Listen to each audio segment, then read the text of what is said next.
Hello there.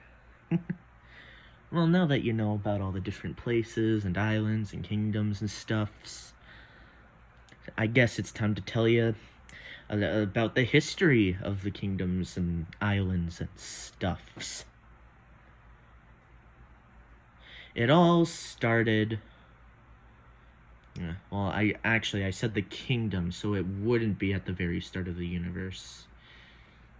Alright. I'll be right back as I think up how exactly the different kingdoms were made.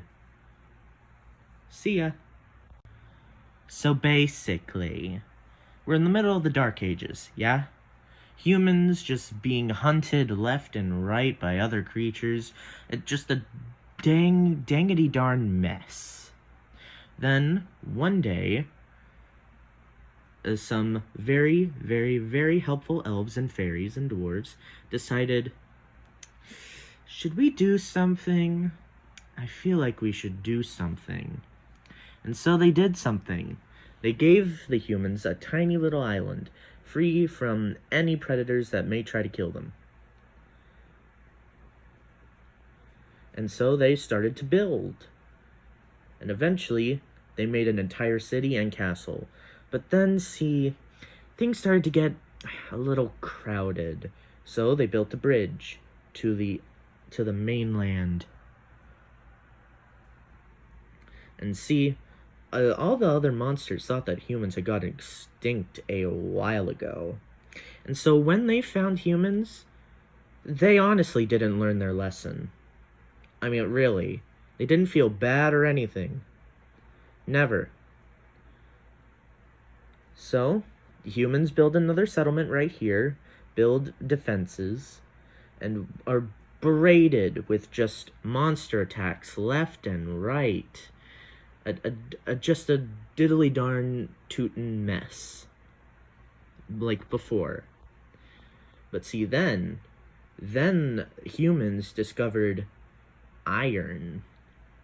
And they thought, hey, we could make weapons and armor and stuff out of this. And so that's exactly what they did. Oh, and they also made this little area into stone. They also expanded it and built a huge frickin' wall, which is nice. So yeah, now and then, that day forth, the monsters were the ones starting to get hunted. But when they start to get hunted, it's just, oh no, what a tragedy. And then they play the victim card. Like, seriously. I mean, I'm not condoning violence here, but they did kind of start it, and they did, attack them first. So technically, it is just self-defense. Until it wasn't. Because, see, at this point, there was nothing really happening except monster hunting. And villages had started popping up at, this end. And before the Horrid Hills became that. And, well, monsters, since, well, there weren't any humans up here in this area, they all went up here. Which is why you'll find more monsters up here than down there nowadays. And, even though the dwarves, elves, and fairies helped the humans, well, the humans did kind of start threatening them a little. So they kind of just, gave the humans a bunch of gold to, not kill them. And so that's why you don't find humans hunting dwelves. Yes, the mixture of an elf and a dwarf. Dwelves. An orc. An elf. Did I say orc? I remember saying orc.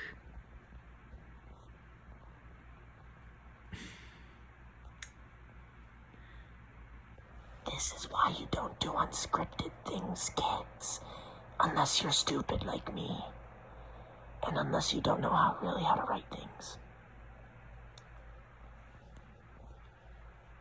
Moving on. Anyways, then humans started colonizing up here.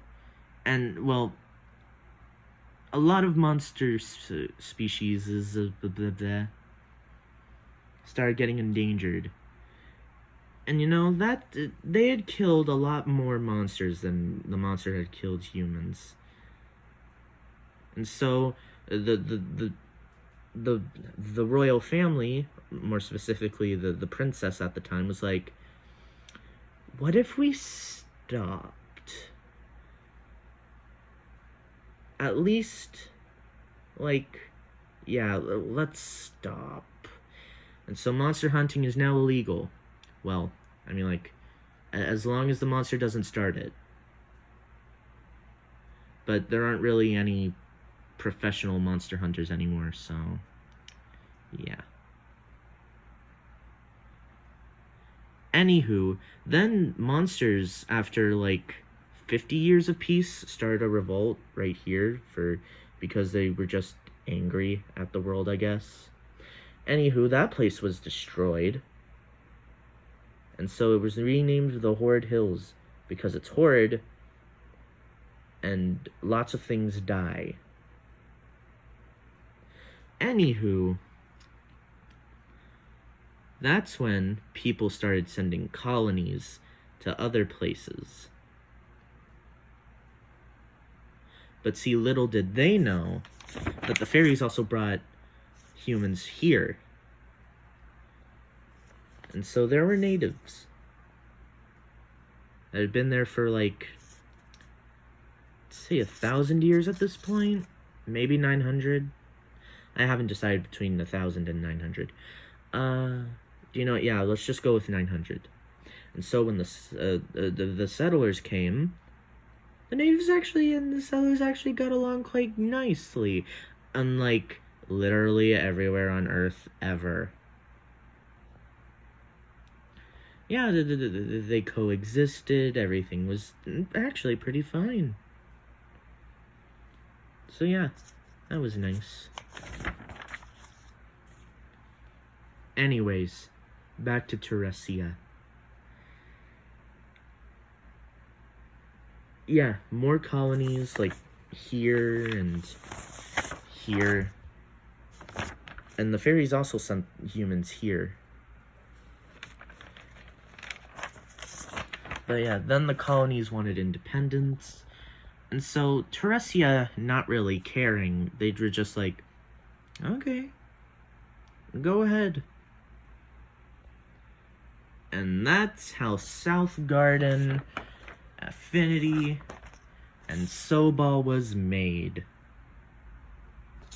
And see, after a few hundred years of relative peace, that's when South Garden decided to get cocky.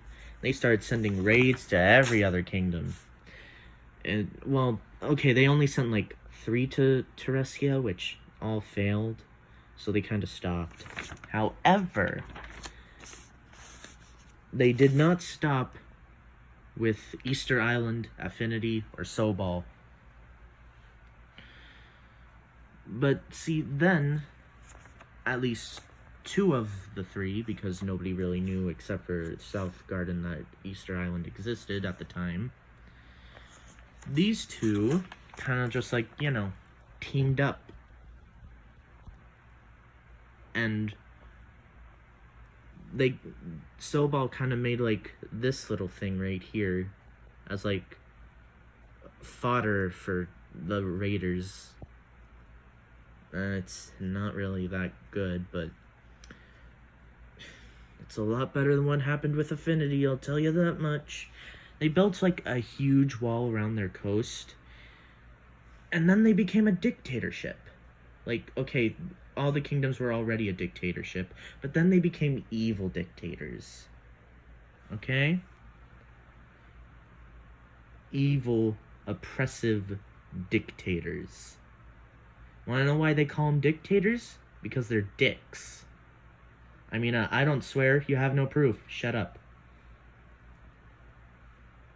So yeah, nobody really goes in or out unless it's for trade. And that's when they tried to conquer Sobal. Of course, starting with Tilt Town and failing miserably, despite their advancements in technology. It also helped that Teresia was kind of on Sobal's side. which they had the bright idea of combining technology and magic, which is far superior than any regular old technology, because there's magic in it. Magic rules. And at this point, the dwarves became all steampunky, and the elves pretty much stayed the same. And the fairies, well, they actually made a portal to a different world, the Fey Realm, which I'm still waiting on a new leather book. So, yeah, don't really expect to be hearing about that, or at least the creatures, anytime soon. I might make a map of it soon, though. Might is the key word here that we should all be using right now. Okay? Alright. And then, well, these schmucks came back for round 2. And, well, they never really got they never got past the walls around the coast. They did manage to, like, conquer this little bit, but like, this dock part. But I mean, like, they never actually got through the wall. So, yeah. They also kind of fell for Sobal's sacrifice slaughter thing. Not many people died. Nobody really knows why, actually. I mean, like, obviously, since they're raiding people, they aren't sending any, like, people over there to, like, for, like, diplomacy, to see and knowing what's going on over there, so, yeah. But eventually they did give up, and they didn't even try to raid Teresia for obvious reasons.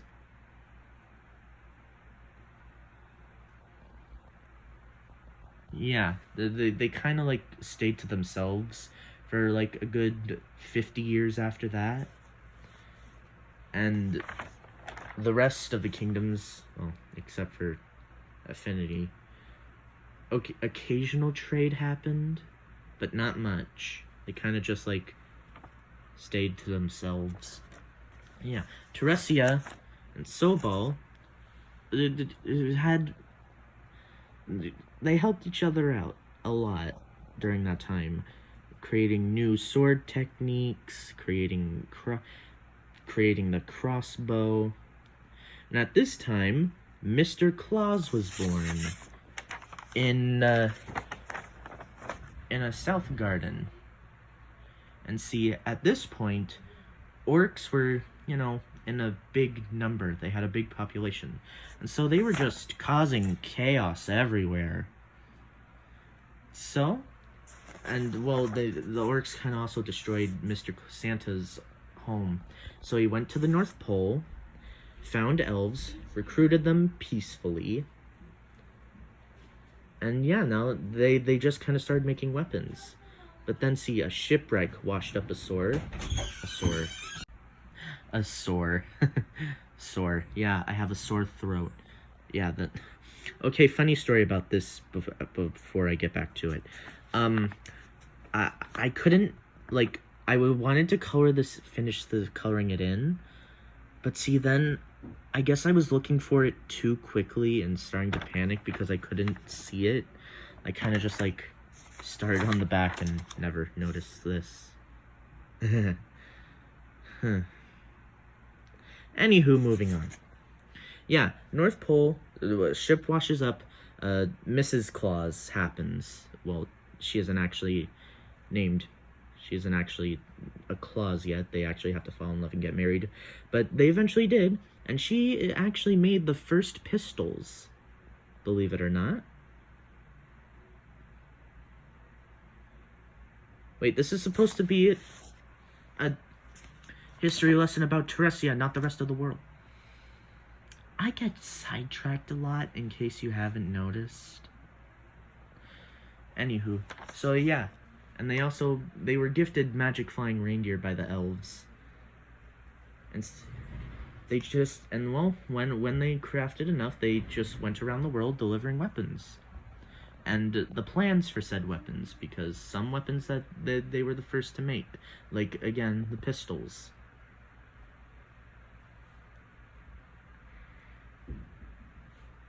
And, yeah. And so, for their bravery and helping defeat the orcs, Gaia made them and their reindeer, Santa Claus and Mrs. Claus and their reindeer, well, they made the reindeer immortal, not demigods. They turned Santa Claus and Mrs. Claus into demigods, which means that they just have, like, they are immortal, but have, like, more powerful magic than your average, like, than even the best of sorcerers and sorceresses and stuffs like that.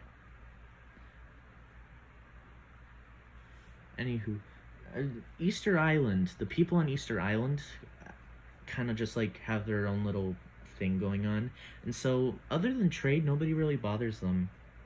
Because they don't really bother anyone else. Nobody has any qualms with them. So, yeah.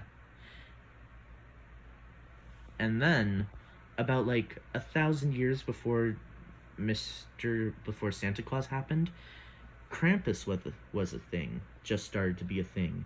And he became a demigod, but not through, like, good deeds, like how you usually do it. He took the power by force. How he did it is, quite frankly, only known by him and the Boogeyman, who also became immortal through those means. Also, it's because I haven't come up with an excuse yet for why they are demigods. So, yeah.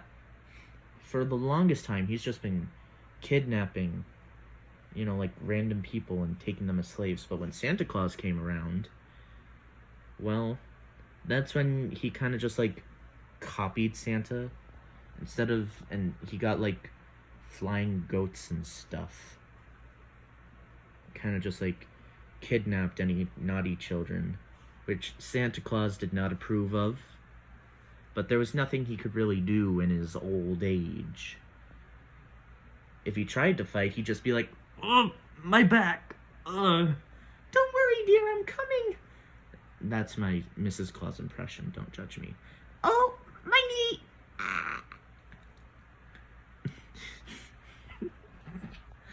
So, yeah.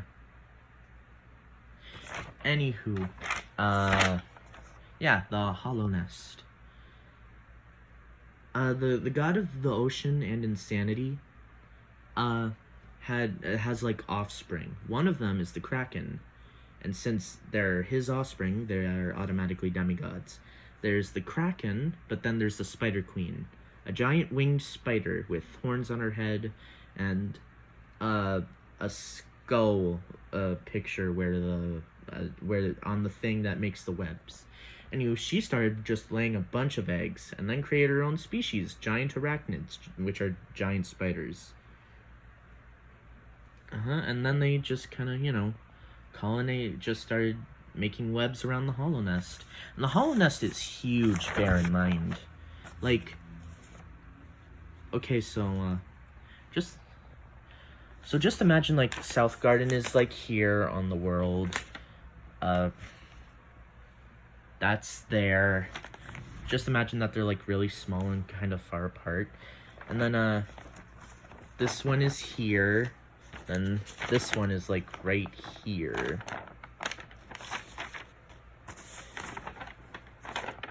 Anywho, keep this the same size. It took hundreds of years to make, even fill that quarter with that giant web. It is bigger than all of the land masses combined. That's how big those caverns are. Anywho, yeah. Then the Easter Bunny became a thing. Like, before Santa Claus and Mrs. Claus were turned into demigods and the orcs were still a problem. He made smoke bombs that looked like eggs. And then there was the Sandman, who knocked out orcs before battles.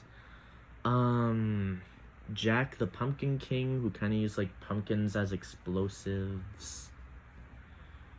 Who else? The Tooth Fairy. Well, she's a little fairy, so she can't do much, but what she did do is kind of just, like, break orcs' teeth when they were sleeping. Which, and, when you know, you do what you can.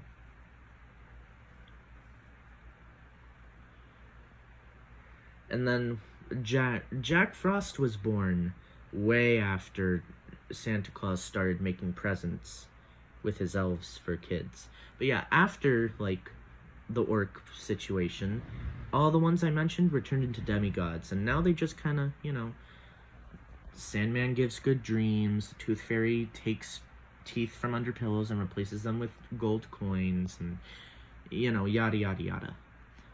Except for, like, the Pumpkin King. He's kind of just, like, there. He takes candy. That's what he does. And if you don't give him candy, well, he haunts you for as long as he sees fits. Anywho, the Boogeyman became a thing, and somehow he became a demigod. And then he kidnapped Mrs. Claus and Santa Claus. And, well, it was actually the Pumpkin King that saved them, despite their slight rivalry. And then Jack Frost was born from the goddess of winter and cold things. And well, they didn't really get along that well. And well, see, the goddess of, like, cold things very much disliked Santa Claus because she was all gloomy and stuff. And so, just to make her mad, Jack Frost kind of joined them to, like, protect them and stuff in the future. But then he actually learned to care about them, which was nice. Anywho, while all of this was happening, Affinity was preparing to take over the rest of the world. And obviously, did you really think that Teresia wouldn't have spies there? Did you really? Because I'll tell you one thing they did, and so they became prepared. They were so prepared that they even managed to push back the initial attack, break through their wall, through the weakened point, and just storm the castle. That's how good and prepared they were. They kind of just, like, forced a treaty that they would never, ever attack anyone ever again. And so they never attacked anyone ever again.